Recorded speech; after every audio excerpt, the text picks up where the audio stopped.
bon, bien sûr, maintenant, les équipements de l'armée syrienne se sont améliorés depuis la présence,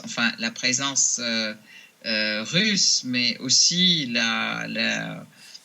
comment dire, les accords avec la Russie pour que la Russie puisse moderniser ou aider l'armée syrienne aussi à se rééquiper. Oui.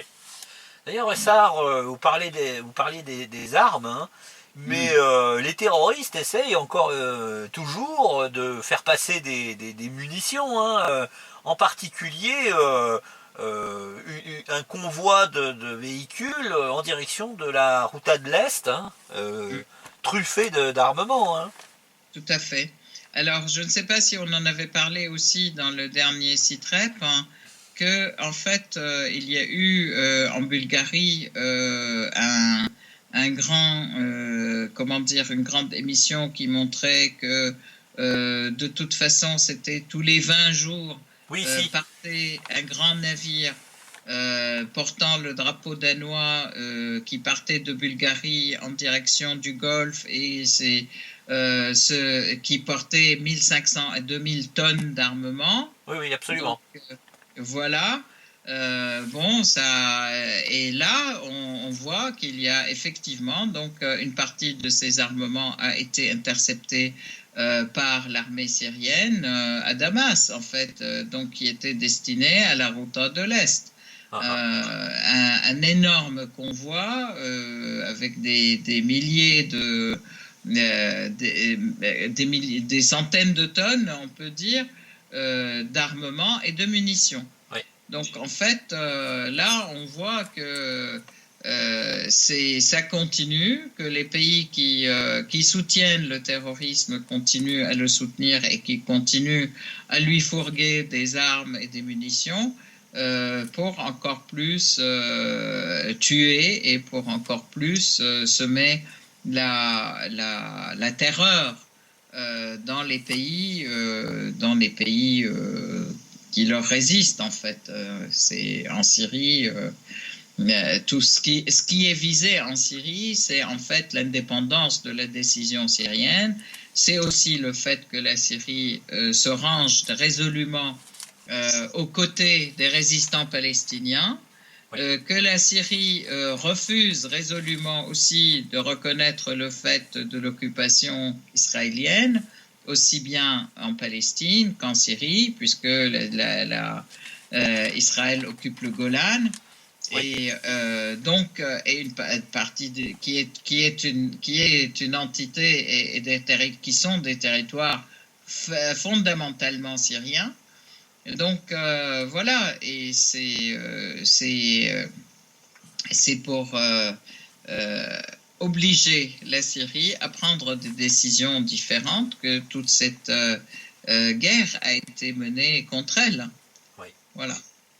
Et d'ailleurs, puisque vous évoquez le Golan, et donc Mm. la partie sud, hein, du pays, de la Syrie, euh, je voudrais qu'on évoque conjointement les accords d'Astana 4 concernant les zones d'apaisement des tensions et quelque chose qui ressemble à une préparation d'invasion par le sud Mm. à travers, je dirais, des exercices militaires jordano-britanno-américano-israéliens à la frontière jordano-syrienne. Et Mm. en particulier, pour avoir une idée de ce qui s'y passe et au moins d'avoir l'opinion de l'État syrien vis-à-vis de ces événements, c'est les déclarations du ministre des Affaires étrangères syrien ainsi que des autorités russes, hein, c'est-à-dire Vladimir Poutine et de son ministre des Affaires étrangères, Sergueï Lavrov. Mhm. Tout à fait. Alors, effectivement, d'abord, ces accords d'Astana qui visent la. En fait, bon, Astana a eu lieu le 5 et 6 mai. Hein. Oui, Donc, je rappelle, c'est quoi Astana? Ce sont des accords, en fait, les pays, la Russie, c'est sous l'égide de la Russie d'ailleurs, et ça se passe au Kazakhstan, Astana étant la capitale du Kazakhstan, en présence donc de l'Iran, de la Turquie, et bien sûr la Syrie, et puis des représentations des organisations qui agissent en Syrie. Alors, l'objectif était et toujours de séparer ces organisations qui agissent en Syrie et qu'on appelle, que les Occidentaux ou certains appellent opposition modérée ou opposition, et les terroristes. En fait, donc tout le monde participe. Il y a eu, bon, je passe sur les détails, le cinéma des organisations terroristes qui sont soutenues par l'Arabie Saoudite, qui ne sont pas venues ou qui sont venues tardivement, qui ne voulaient pas assister, qui ont assisté au dernier jour qui était jeudi dernier, etc. Enfin bon, tout un tas de choses. Toujours est-il, les pays, la Russie et la Turquie est considérée là, elle a pour rôle de garantir les organisations qu'elle soutient en fait.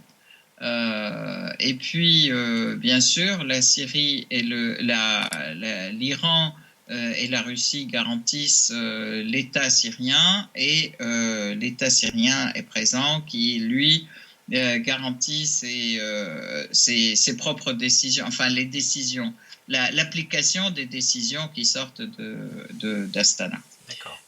La décision qui a été prise, en fait, c'est à cet Astana 4, c'est de diminuer la tension dans 4 zones. C'est la zone d'Alep, les faubourgs d'Alep Est du côté d'Idlib, la zone de Hama aussi, le nord de Hama, et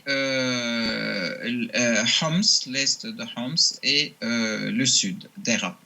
L'objectif, c'est que ces zones deviennent des zones d'apaisement, et qu'en même temps, il y ait des aides humanitaires qui puissent rentrer dans les villes pour la population, pour permettre donc progressivement une sortie des terroristes et sortie des hommes armés, disons, de ces zones. Donc l'idée, c'est de progressivement arriver à des zones qui sont désarmées et du côté terroriste, et ce qui n'empêche pas, et ça n'enlève pas à l'armée syrienne la capacité ou la possibilité d'intervenir à chaque fois qu'il y a une violation de cette trêve. C'est en fait, en gros, une prolongation de la trêve qui existait, oui, mais avec des conditions différentes qui sont plus exigeantes. Tous ces accords n'excluent pas la continuité de la lutte contre le terrorisme de l'armée syrienne et de l'armée russe. Les 2 organisations terroristes qui sont citées comme telles dans les annales de l'ONU, qui sont donc Daesh et Jabhat al-Nusra. En fait, il s'agit des autres organisations sur lesquelles il y a litige avec les États-Unis et puis les autres pays occidentaux. Voilà. Et justement, le président Assad, dans une interview donnée à une télévision biélorusse, a très explicitement annoncé que toute violation des conditions de stabilité et de paix dans ces zones-là serait immédiatement suivie de mesures militaires fermes et sans appel. Hein. C'est-à-dire que la paix, c'est l'objectif, mais s'il y en a qui essayent de troubler cette paix, ça risque de chauffer pour eux. Hein. C'est le résumé de ce qu'il a dit. Hein. Tout à fait, absolument. Donc voilà, ça c'est l'accord d'Astana. Le ministre des Affaires étrangères russe, donc ça a été communiqué aux États-Unis et oui, ça a eu lieu. Donc voilà, ce que je peux dire, c'est que suite à cela, on voulait parler aussi des manœuvres. Oui, parce que ça a une incidence, forcément. Parce que la zone de Daraa, elle est très proche de cette... Absolument. Alors, les manœuvres, c'est pas seulement les manœuvres. En fait, depuis le 15 mars dernier, des attaques incessantes de Daesh ont lieu à Daraa. Absolument. Contre le quartier El-Menchiyeh. Et ces attaques ont systématiquement été repoussées par l'armée syrienne et faisant des dégâts importants chez les terroristes de Daesh. Mais ça n'empêche qu'ils continuent leurs attaques et ils continuent leur intrusion et incursion, des essais d'incursion. Ce qui se passe, et les Saoudiens disent, les Jordaniens disent que ça n'a rien à voir, ce sont des manœuvres habituelles, etc. Il y a quand même 4500 soldats de toute obédience qui sont regroupés, entraînés, fortement entraînés, qui se retrouvent en Jordanie, et des manœuvres avec l'Arabie Saoudite, l'Angleterre et des soldats avec des Américains aussi qui viennent les renforcer. Je suppose qu'il y a aussi des Israéliens, le Mossad n'est pas loin et n'est pas absent. Tout ceci, ils massent des troupes donc aux frontières syro-jordaniennes et font des manœuvres à ces frontières-là. Ce qui a fait que, effectivement, c'est une menace réelle. Ce qui a fait que l'État syrien, par la bouche de son ministre des Affaires étrangères, Dr Walid Moallem, annonce que toute intrusion sur un petit centimètre carré de la Syrie sera considérée comme une agression et comme une violation de la souveraineté. La réponse sera des plus fermes. Et de la même manière, Poutine, lors du 9 mai, de la célébration du 9 mai, dit aussi la même chose, que aussi toute agression contre la Syrie sera considérée comme une agression contre la Russie et la réponse sera tout à fait ferme.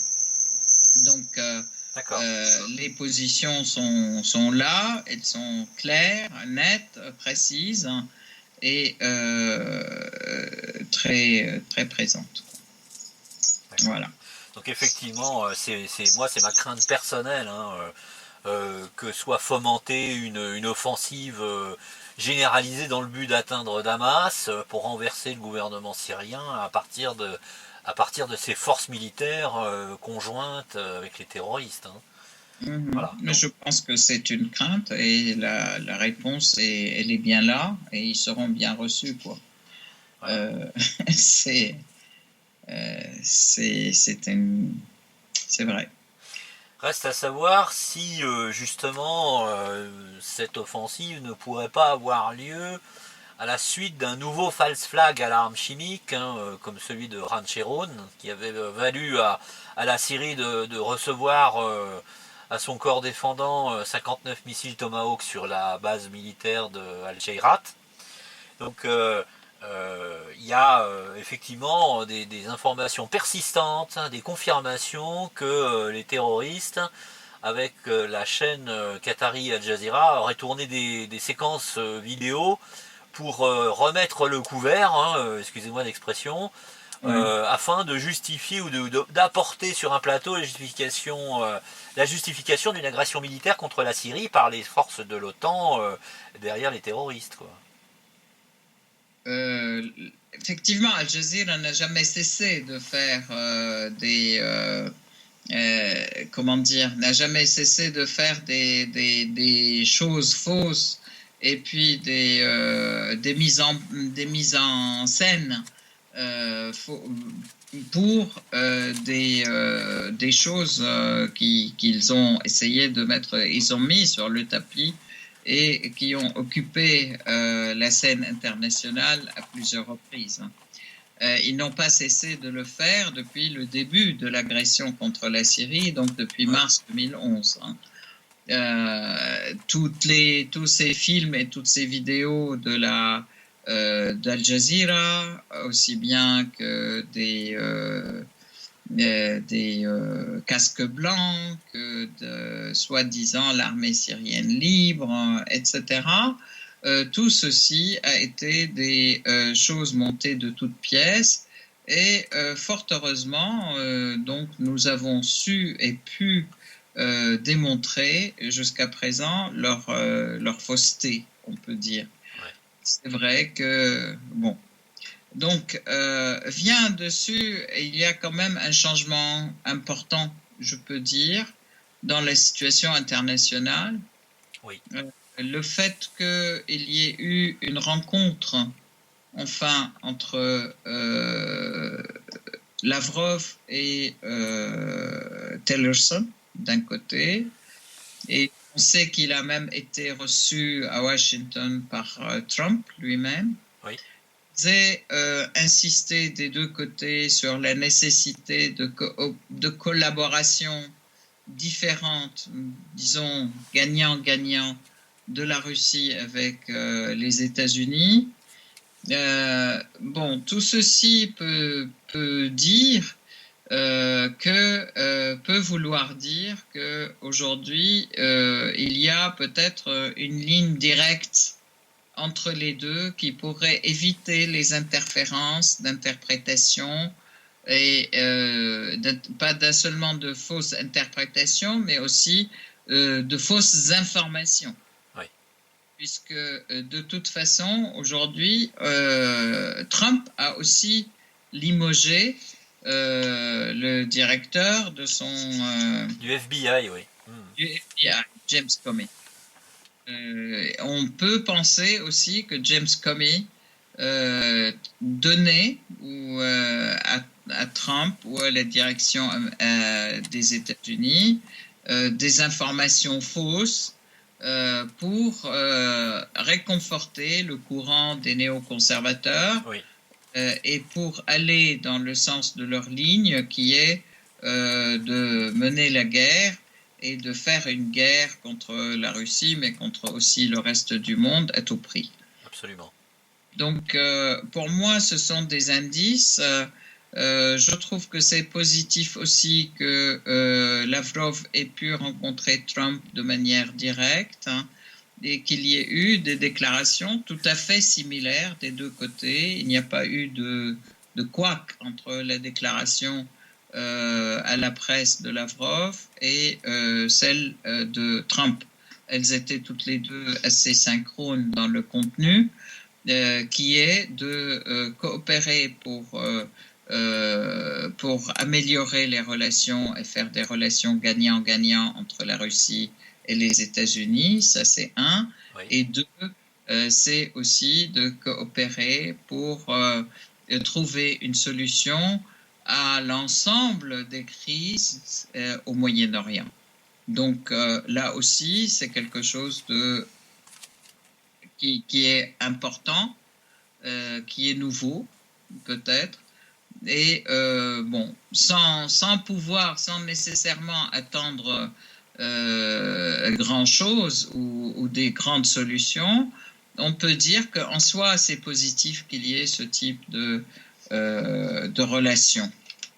Voilà. Oui, effectivement, on peut espérer que du côté de la France, le président Macron va faire une politique étrangère différente de celle de son prédécesseur, qui, on peut le rappeler, a refusé l'inauguration du centre culturel et religieux russe à Paris à Vladimir Poutine. Hein. Tout à fait. Je trouve que c'est déplorable d'ailleurs, parce que c'est quand même la Russie qui avait financé, créé ce centre et cette magnifique cathédrale aussi. Hein. Oui. Bon, de toute façon, on peut espérer, on est en droit d'espérer peut-être beaucoup de choses positives. Hein. du nouveau président français, notamment par rapport au soutien que la France, jusqu'à présent, procurait à l'armée dite syrienne, dite libre, qui n'est rien d'autre que soit une armée turque avec un masque, soit des terroristes avec un masque aussi. De toute façon, les changements peuvent arriver, ça c'est clair, et on est en droit d'espérer un changement positif dans ce sens. Alors, voilà. De changement positif, on peut juste signaler, si vous voulez vous étendre plus longuement sur le sujet, eh bien Genève 6, qui va avoir lieu le 16 mai prochain. Tout à fait. Tout à fait, mais bon, on verra comment ça va comment ça va se passer, en fait, Genève 6. La question aujourd'hui, c'est que Trump a effectivement donné, on peut dire, son avis à de Mistura, ou peut-être à donner à de Mistura l'ordre de faire Genève 6 bientôt, le 16 mai. Oui. Le 16 mai, donc on va avoir une réunion Genève 6. On verra comment ça va se faire, en fait. Moi, je pense que ce qui est important pour moi, c'est dire, en Syrie, c'est vraiment le terrain qui décide la situation. Bien sûr que les jeux, les alliances mondiales ou le jeu des grandes puissances mondiales joue aussi. Oui. Mais c'est aussi le terrain qui fait. Et aujourd'hui, je ne peux que me féliciter, ou que nous féliciter, nous Syriens, de la multiplication de ces réconciliations et des sorties des terroristes de la Syrie. J'espère qu'il n'y aura pas de retour à la case départ avec une nouvelle politique américano-occidentale. Une dernière question, Essar, avant de vous laisser la conclusion. Oui. Est-ce que finalement Genève n'est pas l'anti-Astana quelque part? Parce que on a souvent eu l'occasion de voir que les groupes terroristes avaient la part belle à Genève, ce qui n'était pas vraiment le cas à Astana. En fait, moi je pense que c'est pas tout à fait ça, parce que Genève, on peut dire que Genève complète Astana. Genève est plus sur le plan politique, en fait. Astana, c'est purement sécuritaire et purement militaire aussi, puisque sur Astana, les terroristes sont là. Et ils sont là avec leurs garants qui sont la Turquie. Récemment, il y a eu la Jordanie aussi. Puis l'objectif, c'est trouver des solutions sur le terrain de manière provisoire et de manière à aller dans le sens d'un apaisement militaire, si on veut dire. De l'autre côté, à Genève, c'est un dialogue syro-syrien. C'est plus politique, ils sont plus appuyés, effectivement, par une présence occidentale importante, mais je crois que l'un complète l'autre, de la même manière qu'on dit c'est la présence sur le terrain, c'est le terrain qui décide et qui permet de diriger les négociations dans un sens ou dans un autre. Si on peut parler de négociations, parce qu'à Genève, ce n'est pas des négociations directes, ce sont des négociations avec les gens qui font travailler, avec les pays qui font travailler les terroristes. Les sponsors, quoi. Hein? Avec les sponsors. Voilà, avec leurs sponsors. Donc, les sponsors sont décideurs. les terroristes, ils ne savent décider, ils peuvent décider de rien du tout, de toute manière. Donc voilà. Et ça, c'est complémentaire, à mon avis. D'accord. Bon. Vous trouvez que c'est un peu lenti? Oui, au début, effectivement, Genève donnait le sentiment de mettre des bâtons dans les roues au gouvernement syrien dans sa Bien sûr, politique de défense intérieure, hein, bien sûr. et c'est pour ça que Astana, par contre, est quand même assez positivement, je dirais, en faveur de la Syrie dans ses décisions, hein. Tout Donc c'est à pour ça fait. que... Je suis d'accord, tout à fait. La seule question, c'est que de toute façon, Genève ne peut pas faire fi d'Astana aujourd'hui. Donc, D'accord, ouais. l'avancée qui a été opérée à Astana ne peut qu'être prise en compte dans Genève. Malgré le... C'est ça qui a amélioré, à mon sens, l'efficacité, si on peut parler d'efficacité, Ouais, ou l'inexistence de Genève. ouais. Parce que malgré les cris d'orfraie des terroristes suite à la décision d'Astana 4, hein, c'est-à-dire des zones de sécurisation et de pacification, hein. Voilà. Exact, exact, exact. Oui, oui, mais vous n'avez pas tort, en fait, c'est vrai. C'est vrai. Parce que Genève vient les aider, en fait, souvent. C'est vrai. Alors Essar, nous arrivons à l'issue de ce CITREP. Je vous laisse la conclusion. Je vous remercie en tout cas de votre vision du terrain, des informations que vous nous offrez. Voilà. C'est moi qui vous remercie. Alors, le mot de la fin, je peux dire, vraiment solidarité et toute la solidarité avec les grévistes palestiniens. J'appelle tous les pays et toutes les personnes à faire pression sur leur gouvernement pour que les gouvernements prennent des sanctions contre Israël et puis surtout portent l'affaire au Conseil de sécurité, au Conseil de l'ONU, etc. Et surtout, liberté pour les prisonniers et des conditions pour les prisonniers palestiniens et des conditions de détention humaines. Et surtout arrêter les arrestations administratives, là, les détentions administratives qui sont justifiées par rien du tout. Ça, c'est un premier point. Et deuxième point, je peux dire victoire au peuple syrien, puisqu'on avance effectivement vers une victoire où toute la Syrie, et avec des difficultés, mais où toute la Syrie va être libérée de tout terrorisme et de présence d'hommes armés qui sèment la terreur dans ce pays. Je peux dire aussi que et merci à tous ceux qui écoutent, à toi Tom, mais Merci. aussi tous ceux qui écoutent ces CITREP et ceux qui s'intéressent et qui, plus que s'intéressent, je pourrais dire, militent pour la souveraineté des peuples, la souveraineté des pays, le droit des peuples à décider eux-mêmes de qui les dirige et comment, et le rejet de toute ingérence étrangère.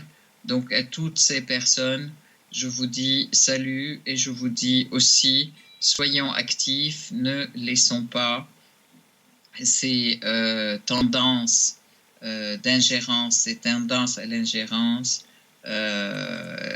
exister Ouais. et se proliférer dans le monde. Oui, absolument. Merci. Merci Essar. Je vous souhaite une belle fin d'après-midi et à très bientôt pour le prochain CITREP dans une quinzaine de jours, toujours. C'est moi qui vous remercie et à très bientôt. À très bientôt.